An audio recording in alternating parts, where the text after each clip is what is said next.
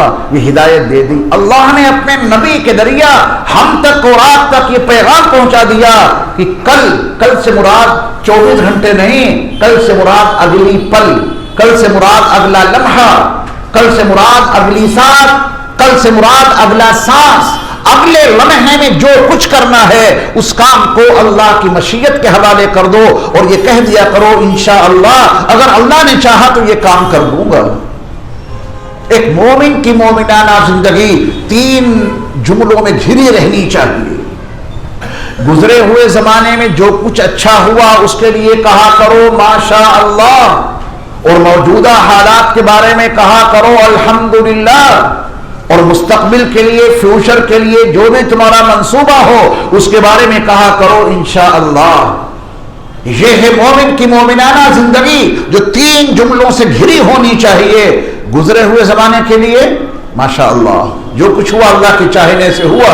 موجودہ حالت میں اللہ جس حال میں رکھے ساری تعریفیں اسی کے لیے ہیں الحمدللہ، اور آئندہ کوئی کام کرنا ہے تو اس کے لیے کیا کہنا ہے انشاءاللہ. وَلَا تَقُولَنَّ لِشَيْءٍ إِنِّي فَاعِلٌ ذَلِكَ غَدًا إِلَّا أَن يَشَاءَ اللَّهُ. اللہ چاہے گا تو کل یہ کام کر سکتا ہوں، اگر اللہ نہ چاہے تو اس کام کو انجام نہیں دیا جا سکتا.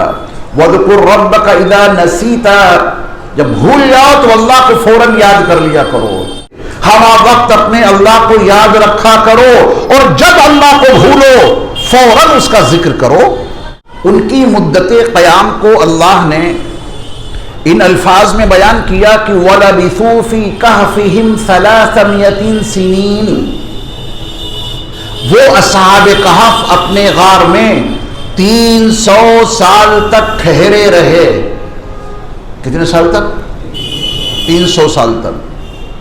یہاں 309 سال ایک ساتھ میں نہیں بتائے اللہ نے، اور اللہ چاہتے تو بتا دیتے ایک ساتھ میں کہ وہ 309 سال سوتے رہے. لیکن اللہ رب العزت نے ان کے قیام کی مدت کس تعبیر میں بتائی، بہت معجزانہ شان ہے قرآن کی. اس کو ذرا توجہ سے سن لو، آخری بات ہے اس قصے کی. وَلَبِثُوا فِي كَهْفِهِمْ 300 سِنِينَ. وہ اصحاب کہف اپنے غار میں 300 سال تک ٹھہرے رہے. کتنے سال تک؟ وَازْدَادُوا 9، اور 9 سال کا اضافہ اور کر لیا. یہ تعبیر ہے قرآن کی. کتنا اضافہ کیا 300 کے اوپر؟ 9 سال کا. تو 309 سال جیسا کہ میں ابھی آپ کو سناتا آ رہا، اور آپ نے بھی پوری زندگی یہی سنا ہوگا کہ اصحاب کہف غار کے اندر اس قیام کی مدت 309 سال ہے، یہی سنا ہے آپ نے. لیکن قرآن نے ایسے نہیں بتایا جیسے میں آپ کو بتا رہا ہوں یا جیسے آپ نے سنا. قرآن نے اس مسئلے کو 2 تعبیروں میں پیش کیا ہے. پہلی تعبیر یہ ہے کہ وَلَبِثُوا فِي كَهْفِهِمْ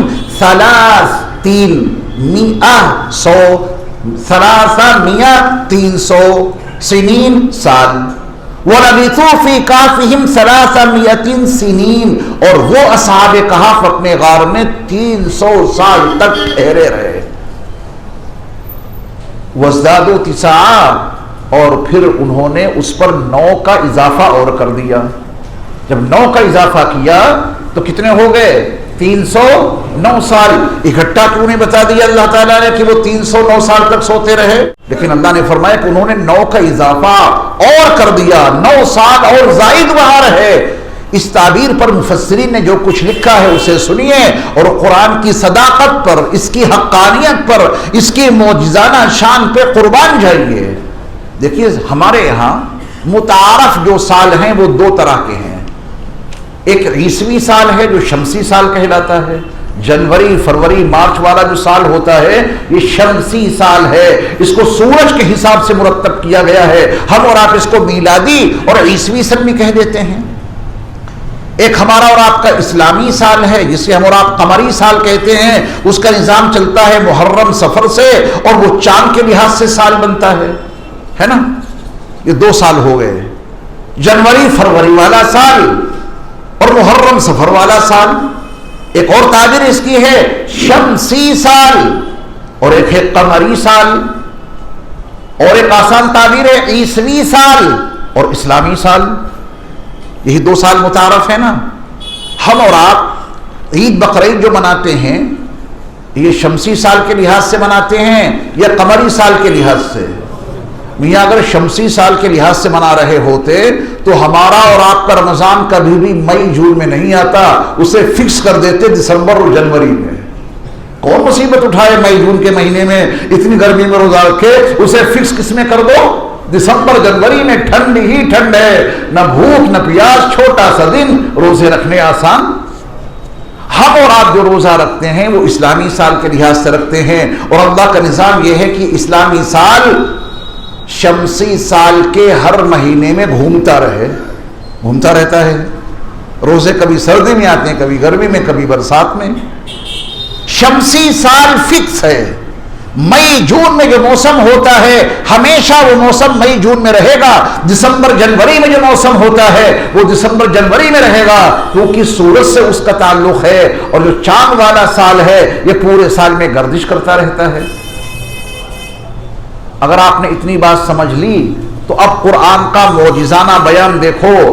اگر آپ حساب لیتے ہیں شمسی سال کا، سورج والا حساب جوڑتے ہیں، تو وہ اصحاب کہف اس غار میں ٹھہرے ہیں 300 سال.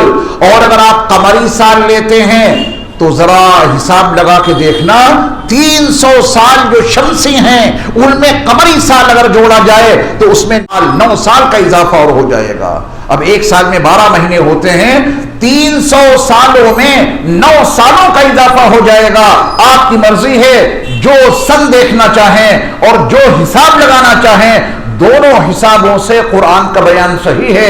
اگر قرآن ایک ساتھ میں 309 سال بتا دیتا تو شمسی حساب لگانے والے کہتے کہ یہ تو 9 سال آپ زیادہ بتا رہے ہو، وہ تو 300 سال وہاں ٹھہرے تھے. اگر آپ شمسی حساب لگاتے ہیں تو کتنے سال رہے اصحاب کہف اپنے غار میں؟ 300 سال. اور قمری سال کا حساب لگاتے ہیں تو کتنے رہے وہ؟ 309 سال. یہ ہے قرآن کی شان کہ انداز بیان ایسا اختیار کیا کہ آپ جو سن کا بھی حساب لگاتے ہیں تمہارے لیے دونوں سنوں کا بیان قرآن میں موجود ہے. وہ 300 سال اپنے غار میں ٹھہرے رہے شمسی لحاظ سے، اور وہ 309 سال ٹھہرے رہے اپنے غار میں قمری سن کے لحاظ سے. یہاں پہ اصحاب کہف کا قصہ پورا ہو گیا. اس کے اندر ہمارے اور آپ کے لیے عبرت کا بہت بڑا سامان موجود ہے.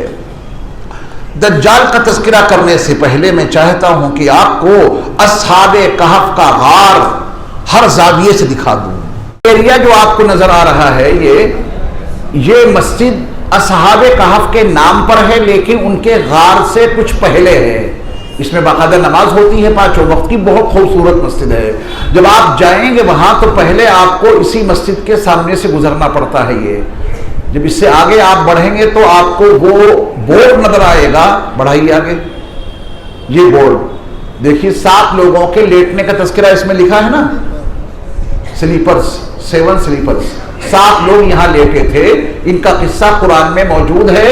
یہ غار والوں کا غار ہے، اصحاب کہف کا غار ہے. یہ بزنطینیوں کی کچھ قبریں ہیں. حضرت عیسیٰ علیہ السلام کے مذہب پر یہ ایمان لائے تھے. حضرت عیسیٰ علیہ السلام کے رفع الی السماء، آپ کی پیدائش کے بعد 250 سال کے بعد یہ قصہ ہے، جو اب سے تقریباً 1750 سال پرانا واقعہ ہے. آگے چلیے. یہ اصحاب کہف کا غار کا دروازہ ہے. اس کے اندر وہ سارا غار ہے، اور یہ اوپر جو دکھائی دے رہی ہے آپ کو یہ مسجد ہے، وہ جس کا تذکرہ آپ نے ابھی سنا، لَنَتَّخِذَنَّ عَلَيْهِ مَسْجِدًا. ہم ان کے غار کے اوپر مسجد بنائیں گے. یہ مسجد ہم بھی آپ کو اوپر سے دکھائیں گے انشاءاللہ. ابھی اس غار کے دروازے کو دیکھیں.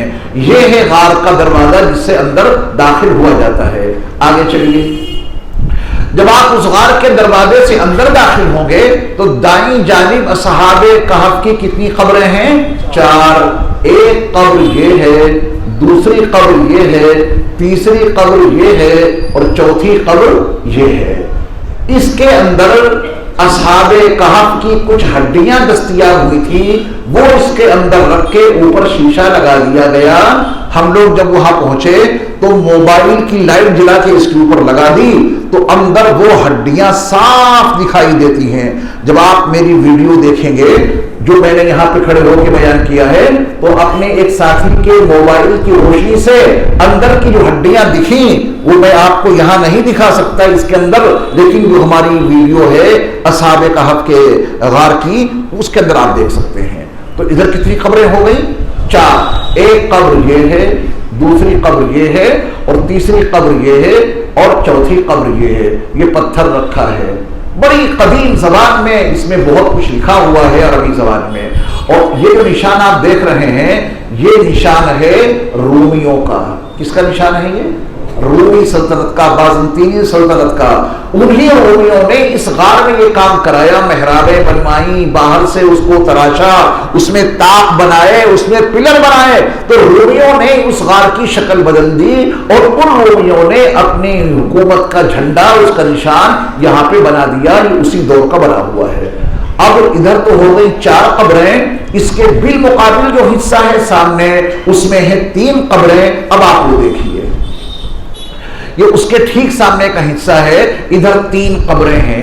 ایک قبر یہ ہے، دوسری قبر یہ ہے، اور تیسری قبر یہ ہے۔ 4 اور 3 7، یہ 7 قبریں ہو گئی اصحاب کہف کی، جو ساتوں کے ساتوں اصحاب کہف یہاں آرام فرما ہے۔ اور یہ غار میں داخل ہوتے ہی اندر کا سب سے پہلا حصہ ہے، دائیں جانب 4 اصحاب کہف آرام فرما ہے، اور دروازے سے بائیں جانب 3 اصحاب کہف آرام فرما ہے۔ اتنی بات سمجھ گئے آپ قاعدے سے؟ آگے چلیے، دیکھیے یہ ہے وہ حصہ جس کے بارے میں قرآن نے بتایا کہ وَهُمْ فِي فَجْوَةٍ مِّنْهُ۔ یہ فجوہ ہے، کشادہ حصہ۔ ادھر سے آپ کو ذرا تھوڑا دکھائی دے رہا ہے، ابھی اگلی فوٹو میں ہم آپ کو دکھائیں گے بڑا۔ یہ ہے فجوہ کا حصہ، یہ تو ان کی قبریں ہیں جو بھی میں نے آپ کو بتائیں دائیں جانب کی۔ غار کے دروازے کے ٹھیک سامنے یہ ہے فجوہ، جہاں وہ ساتوں اصحاب کہف لیٹے تھے۔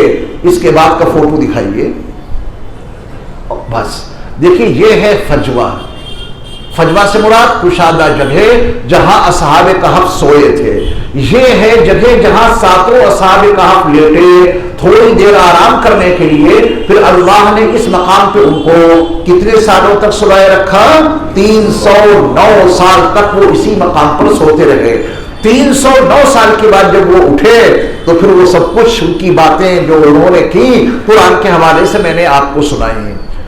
پھر اموی بادشاہ نے وہاں ان کے غار کے ٹھیک سامنے مسجد بنائی۔ اس زمانے میں وضو میں جو برتن استعمال ہوتے تھے وہ برتن بھی غار کے اندر موجود ہیں، وہ آپ دیکھیے۔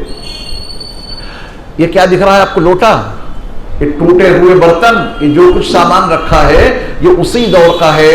عربی زبان میں لکھ بھی دیا گیا ہے کہ مسجد کے صحن میں جو سامنے کی طرف اموی بادشاہ نے بنائی تھی اس کے اباریق یعنی لوٹے، الوضو اباریق الوضو یعنی وضو کے برتن، وضو کے لوٹے، یہ وہاں پر محفوظ ہیں۔ یہ دکھایا گیا ہے کہ اتنے قدیم زمانے کے پانی کے لیے، وضو کے لیے استعمال ہونے والے لوٹے اس کے اندر محفوظ ہیں۔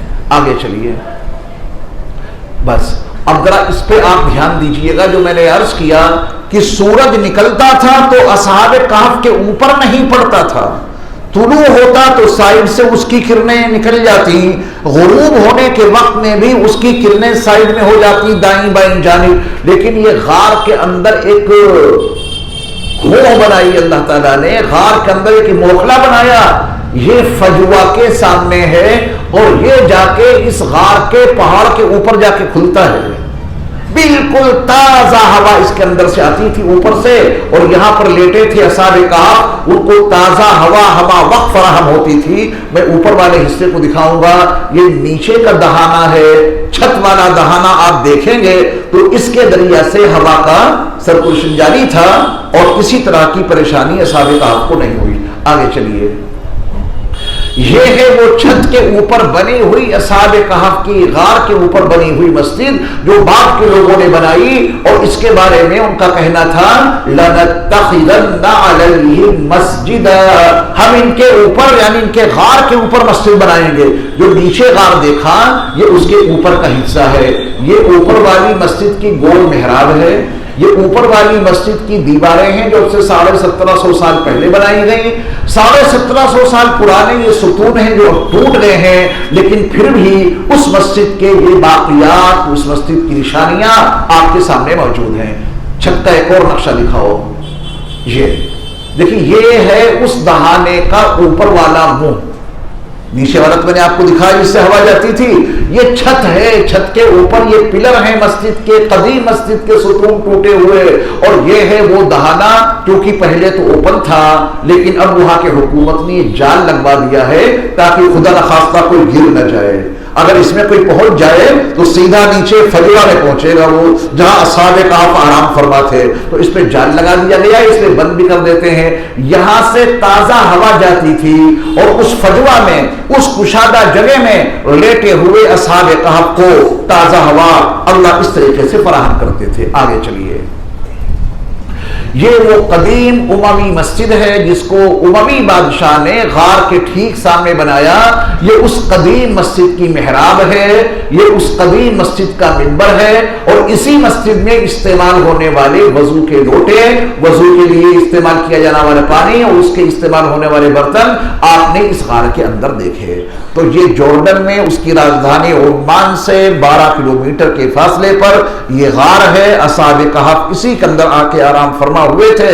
اور بھی متعدد اقوال ہیں تاریخی نقطہ نظر سے, لیکن حضرت مولانا مفتی محمد تقی عثمانی صاحب جو شیخ الاسلام ہیں, انہوں نے اپنی کتاب جہان دیدہ میں تحقیقی طور پر اسی غار کے بارے میں کہا ہے کہ یہی اصحاب کہف کا غار ہے. حضرت مفتی صاحب نے بھی یہاں کا وزٹ کیا اور اپنی کتاب میں جہان دیدہ میں اس کا پورا قصہ لکھا. اور میں نے وزٹ کیا تو پوری ویڈیو کے ساتھ میں نے اپنے چینل پہ ڈال دیا ہے. آج میرا جی چاہا کہ اصحاب کہف کا واقعہ آپ کو سناؤں. یہ غار آپ نے دیکھا اصحاب کہف کا. اصحاب کہف اس غار میں اپنے ایمان کو اور اپنے دین کو بچانے کے لیے گئے تھے. آج آپ اپنے دین کو اور اپنے ایمان کو بچانے کے لیے کیا ہندوستان چھوڑ کے جائیں گے؟ نہیں, رہنا یہی ہے. بس یہاں رہتے ہوئے ان غاروں کو تلاش کرنا ہے جہاں جا کر ہمارا ایمان بھی محفوظ رہے اور جن غاروں میں جا کے ہمارا دین بھی محفوظ رہے. آپ بتائیں وہ غار کیا ہیں؟ مدارس اسلامیہ اور خانقاہیں.